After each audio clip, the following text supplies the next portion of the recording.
Even before the result was official, the party was underway in Uhuru Kenyatta's hometown, Gatundu, right on his doorstep. And then the Electoral Commission finally confirmed the outcome. I wish to declare Honorable Uhuru Kenyatta as President-elect and Honorable William Ruto as the Deputy President-elect. Kenyatta took 54% of the votes cast. Opposition leader Raila Odinga, 44.7%. The President-elect of Kenya was gracious during his address to the nation, urging his supporters to embrace their brothers and sisters from the opposition as they try and bridge the gap that's emerged during a bruising campaign season. As with any competition, there shall always be winners and there shall be losers, but we all belong to one great nation called Kenya. And I extend a hand of friendship, I extend a hand of cooperation, I extend a hand of partnership, knowing fully well that this country needs all of us pulling together in order for us to succeed. And Kenyans want us to succeed.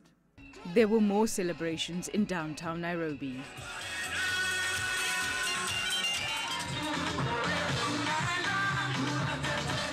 But Odinga has refused to accept he lost, and violence broke out in several areas.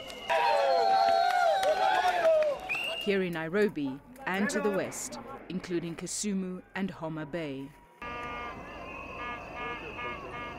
The trouble's been sporadic so far and localized. Kenyans will be hoping it's quickly contained and that the country can move on.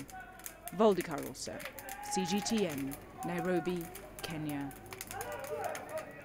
Well, let's get to the very latest now on the aftermath of Kenya's elections. From Nairobi, we're joined by CGTN's Robert Nagila, who has, of course, been closely monitoring developments over the past few days.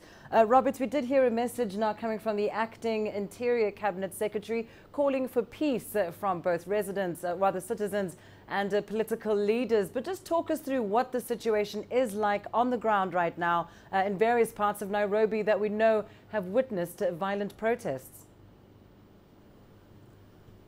Well, thank you very much. I'm at a suburb of Nairobi known as Fort Jesus in Kibera, and the situation is somewhat calm, if you can call it that, at the moment. Now, we know that there's been running battles between police, security forces and protesters from this particular area. Now, these are supporters of opposition leader Raila Odinga who were protesting the release of the final results, declaring Uhuru Kenyatta as the winner of the 2017 presidential polls. I'm just going to move away from the and let you guys get a feel of exactly what's been happening here.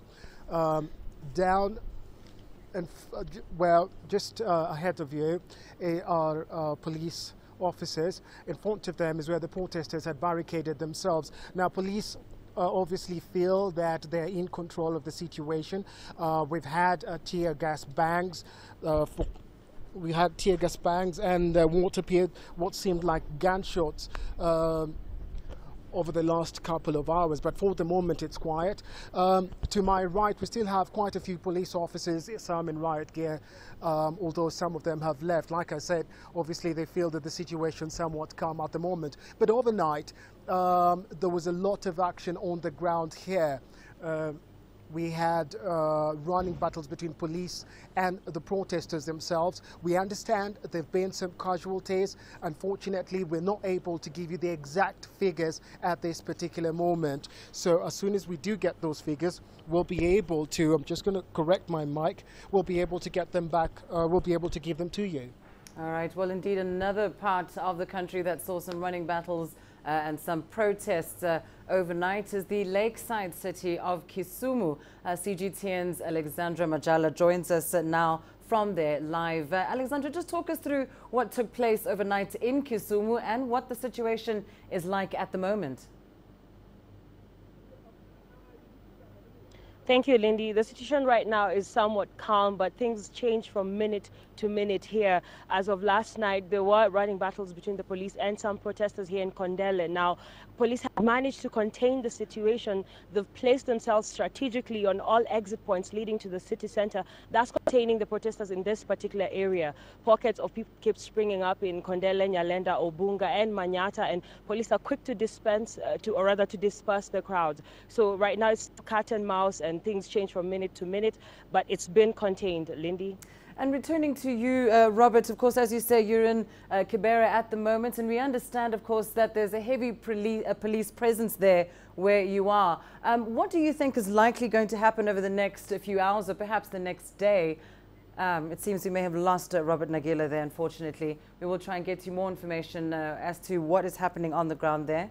As we know, though, Robert has said that there is calm at the moment, but we'll keep monitoring developments. Let's return, though, to Kisumu, where Alexandra is. Alexandra, once more, just remind us, of course, about what took place last night. But in particular, can you verify any reports of casualties or deaths that may have come from that Kisumu area?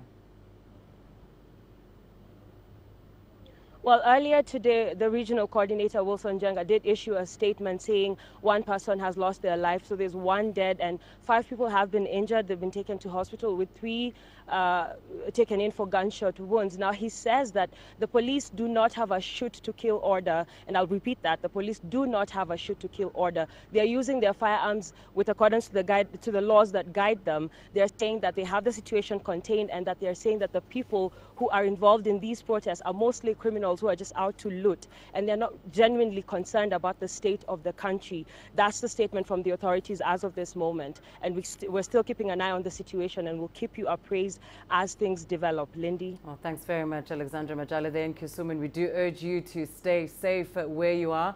We seem to have managed to get Robert Nagila back for us in Nairobi. Robert, of course, we've heard reports that at least 1 death in Kisumu. But at this point, just remind us of the police presence, at least, in Nairobi where you are, and what officers intend to do to ensure the situation does not escalate further over the course of today. Absolutely, Lindy. I'm just going to move away from the camera again so that you can get an idea of the numbers we're talking about. And as you can see, there's another police lorry coming in with more reinforcements for deployment. Now, this is just perhaps half the number that we have, because we've got more police forces at the moment taking on the demonstrators. We've had tear gas bangs, and we've also had gunshots. Now, I must hasten to add that the protesters have been confined to a very small area, because just 100 meters from our current position, life is carrying on as normal. So it's not to say that it's affecting this whole area. Now, what police are doing in this area and 2 other suburbs in Nairobi where protesters have been engaging police forces is they've managed to contain them to a particular area and are holding them there until the situation dissipates. Now, at some point, of course, we understand that orders will be given to break up the protests completely. We don't know when that will be, but status quo is being maintained. I just want to add as well that we've seen 2 ambulances leave this area about 30 minutes ago, and we saw another 2 arrive again and go inside the area. So we're not sure what the situation is down there. We're not allowed past a particular point in this area because the police say it's too dangerous. The protesters are also targeting journalists, so they say it's too dangerous for us to go down there. Lindy? All right, Robert Nagila in Kibera in Nairobi. Of course, we also urge you to stay safe where you are, but thanks very much for that update. And Robert there just saying that the situation is contained in Nairobi, but indeed he will be keeping a close eye on that. Thanks to Robert and Alexandra joining us there from Kisumu.